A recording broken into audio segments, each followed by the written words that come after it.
Hello everybody, I'm here just to talk a little bit about our programme Crossing Borders.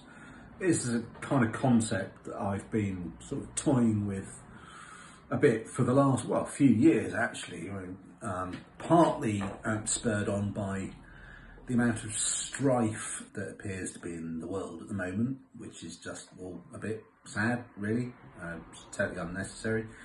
The idea of musicians sort of reaching across borders, whether they be sort of French, Italian, German, English, whatever, has sort of interested me a lot.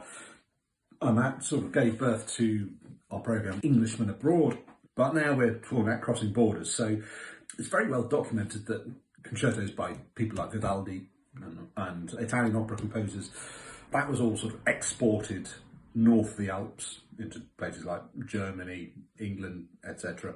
But much less has been written about music and musicians that travelled the other way, from places like Germany and Austria to Italy.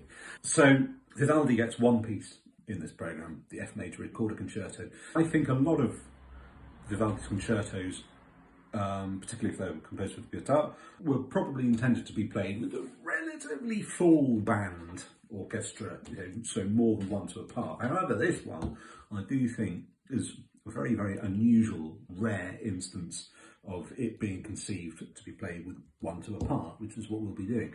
Then you've got people like Telemann. Telemann appears 3 times in the programme.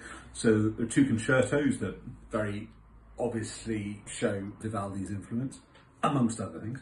And then there's the trio for viola d'amore, flute and continuo. Now this is an interesting one because actually one of the manuscripts for this piece survives in the hand of Vivaldi's brother-in-law. We thought, up until pretty recently, that this was actually Vivaldi's father, Giovanni Battista, but it's not, it was his brother-in-law. Obviously that piece was known by the Vivaldis. And then you've also got people like Schreifvogel, playing a violin sonata of his, and Sieber, a German woodwind player who moved to Venice and became a colleague of Vivaldi's at the Pietà. So you've got all these sort of different strands sort of crisscrossing each other. Anyway, I think that's enough, don't you? So anyway, if you want to know more about it, come to the concert.